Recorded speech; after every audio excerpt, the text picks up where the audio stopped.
साहब दरगाह आला हजरत से ही कुछ अपीलें जारी हुई थीं, लेकिन वो अपीलें जारी केवल मेरे लिए हुई थीं।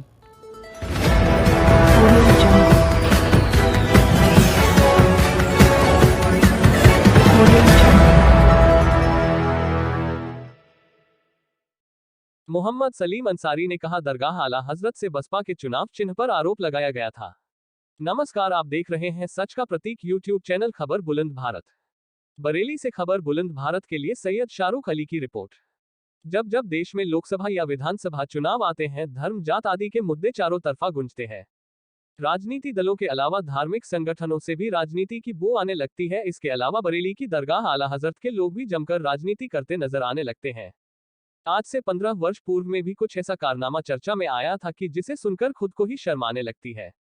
जी हां, उत्तर प्रदेश के 2007 विधानसभा चुनाव में कुछ इस तरह से दरगाह आला हजरत से पैगाम जारी किया गया था कि जिसको सुनकर आपके भी होश उड़ जाएंगे, क्योंकि मामला धर्म से जुड़ा हुआ है। मोहम्मद सलीम अंसारी ने बताया कि वर्ष 2007 के उत्तर प्रदेश विधानसभा चुनाव में बरेली की नवाबगंज विधानसभा से बहुजन समाज पार्टी के टिकट पर मोहम्मद सलीम अंसारी चुनाव लड़ रहे थे। वहीं बरेली की मीरगंज विधानसभा से बहुजन समाज पार्टी के टिकट पर सुल्तान बेग चुनाव लड़ रहे थे, मगर एक पर्चा जिसे फतवा कहा जा सकता था। पर्चे को सिर्फ नवाबगंज विधानसभा क्षेत्र के पोलिंग बूथों पर पहुंचाए गए थे। पर्चे में लिखा गया था कि ये वो हाथी है जिसने काबे को तोड़ा था। पर्चे के माध्यम से मुसलमानों को हिदायत दी गई थी कि हाथी को वोट देना नाजायज है, जिसके कारण नवाबगंज विधानसभा से बसपा के चुनाव चिन्ह पर चुनाव लड़ रहे मोहम्मद सलीम अंसारी चुनाव हार गए थे। उस वक्त दरगाह आला हजरत से पर्चे जारी करने के पीछे क्या मकसद था? क्या सही में बहुजन समाज पार्टी के चुनाव चिन्ह के हाथी ने काबे को तोड़ा था? क्या सिर्फ यूपी की एक ही नवाबगंज विधानसभा क्षेत्र के लिए पाक नाम काबे का लेकर राजनीति की गई थी?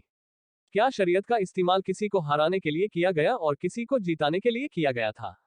इस बार के विधानसभा चुनाव में मुसलमानों के वोटों को बांटने के लिए दरगाह आला हजरत के लोग खुलकर सपा और कांग्रेस के साथ चुनाव प्रचार प्रसार में जुट गए हैं।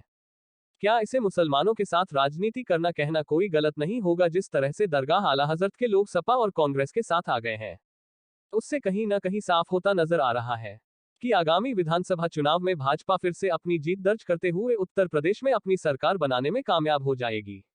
बता दें कि भागीदारी परिवर्तन मोर्चा एवं बहुजन मुक्ति पार्टी के टिकट पर नवाबगंज विधानसभा से चुनाव लड़ रहे मोहम्मद सलीम अंसारी ने आरोप लगाते हुए बताया कि मुझे हराने में कोई कोर कसर नहीं छोड़ी जाती। इस बार में विकास के मुद्दों के साथ फिर से चुनाव मैदान में हूँ।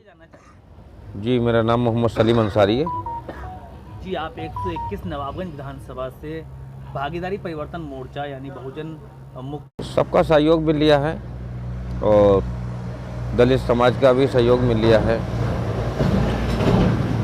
पिछड़े वर्ग का भी सहयोग मिल लिया है, मुस्लिमों का भी सहयोग मिल लिया है। बहुत अच्छा हिसाब किताब है। बाकी और पार्टियां हिल चुकी हैं, जनाधार मेरे साथ है। अच्छा पेपर्स जारी है। नवाबगंज विधान अब ये तो कुछ नहीं कह सकते। फिलहाल करीब 80,000 अंसारी वोट है। बाकी मुस्लिम सब मिला के करीब 1,28,000 या 30,000 वोट है। तो बाकी जाता तो सभी में है वोट, सभी लोगों को जाता है, लेकिन बहुत बड़ी तादाद में सब मेरे साथ जुड़ गया है और बढ़िया हिसाब किताब है। बहुत बीजेपी से मैं अपनी फाइट माननी हूँ, बाकी तो और कोई नहीं। जिस तरह से समाजवादी को दरगाह आला हजरत से दो लोगों ने समर्थन दे दिया, उससे आपको कहीं ना कहीं नुकसान पहुंच रहा है? नहीं, ऐसा कुछ नहीं है। अब समर्थन देने वाली बात तो यह है कि भाई वहाँ कोई वो पार्टी तो नहीं है कि हाँ मैंने सहयोग कर दिया। ऐसा कुछ नहीं है, मुझे कोई नुकसान नहीं पहुँच रहा है। मेरे साथ पब्लिक दिन पे दिन ज़बरदस्त तरीके से जुड़ रही है। जिधर भी मैं जा रही हूँ एक तूफान सा मचा हुआ है और बाकी लोग हिल गए हैं, दूसरे प्रत्याशी। वोटों को काटने का काम करेंगे समाजवादी की तरफ? अब देखिए, जो समझदार हैं वो तो नहीं कटेंगे। इसका वैसे तो ऐसा कभी नहीं हुआ है कि जो गद्दी नशीन हैं उन्होंने कभी समर्थन नहीं करा। बाकी और उनके ख़ानदान वाले समर्थन करते हैं और अलग अलग समर्थन करते हैं। कोई दूसरी पार्टी को करते हैं, कोई किसी पार्टी को करते हैं, लेकिन आप करें अदनान रजा खान ने समर्थन करा तो भाई उन्होंने करा तो अच्छी बात है। अब तो कहीं ना कहीं मुस्लिम वोटों पर असर पड़ेगा, कटेंगे मुस्लिम वोट? हाँ कटेंगे, बिल्कुल कटेंगे। तो भाई उनकी मैं भी इज्जत करता हूँ। अच्छे और वही किस हमारी तरह से फिर आप अपने चुनाव को अपनी तरफ को मुसलमानों नहीं तो को लाना देखिए चाहेंगे? देखिए उनके खाली सामने। खाली मुसलमानों पे या हिंदू पे चुनाव नहीं हो रहा है, सब हर समाज साथ में है मेरे, दलित समाज भी मेरे साथ समाजवादी है। तो मुसलमानों पे चुनाव लड़ रही है। अब समाजवादी मुसलमानों पे चुनाव लड़ रही है, उस पर खैर वो पार्टी वाले जाने, वो लोग जाने। फिलहाल मैं खाली उस पर नहीं लड़ रहा हूँ मुसलमानों पे चुनाव, मैं सभी पे लड़ रहा हूँ। मेरे साथ सभी लोग जुड़े हुए हैं। मौलाना तौकीर रज़ा खान ने कांग्रेस को समर्थन दिया जी है, तो कहीं ना कहीं कुछ मुस्लिम वोट कांग्रेस की तरफ भी जाता हुआ दिखाई दे रहा है। हाँ बिल्कुल जाएगा, बिल्कुल जाएगा। इससे पूर्व में भी आपने कोई चुनाव लड़ा था, जानकारी मिली? और मैं चुनाव लड़ चुका हूँ, मेयर का चुनाव लड़ा था मैंने विधानसभा 2022 का विधानसभा चुनाव जीत कर आप 2001 में मैंने मेयर का चुनाव लड़ा था और 2002 में विधानसभा नवाबगंज लड़ा था, 2007 में नवाबगंज विधानसभा 2007 में कैसा रिजल्ट रहा था आपका? नहीं, रिजल्ट मेरा तीसरा नंबर रहा था, बहुत अच्छा रहा था, तीसरा नंबर रहा था। लेकिन वो वहाँ उस वक्त भी साहब दरगाह आला हजरत से ही कुछ अपीलें जारी हुई थी, लेकिन वो अपीलें जारी केवल मेरे लिए हुई थी।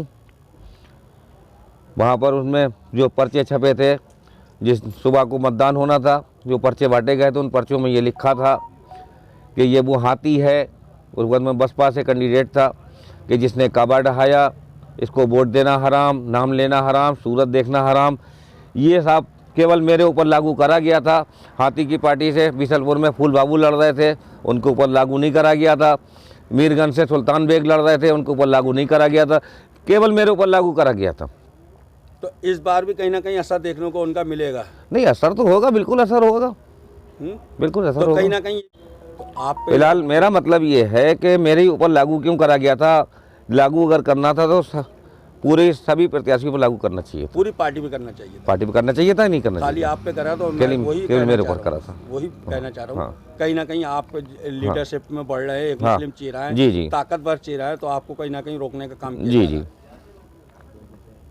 ये हुआ। अगर 2022 में आप नवाबगंज से एमएलए बनते हैं, विधायक बनते हैं, तो मुख्यतः से नवाबगंज के लोगों के लिए सबसे पहले कौन से कार्य कराएंगे? नवाबगंज के लोगों के लिए जो विकास अधूरे पड़े हैं वो विकास भी मुझे पूरे करवाना है। लड़कियों के लिए कोई डिग्री कॉलेज नहीं है नवाबगंज के अंदर, उसको भी बनवाना है। और मैं मजदूर पार्टी के लिए एक यहाँ से बस फ्री सेवा चालू करूँगा बरेली तक के लिए। सुबह को 8 बजे जाएगी, शाम को 5 बजे वहाँ से वापस आएगी। कहाँ से? इस बरेली से बरेली तक के लिए एक फ्री सेवा। और जो कॉलेज जाते हैं बच्चे, एक बस मुझे उनके लिए भी चलानी है, वो भी फ्री सेवा होगी।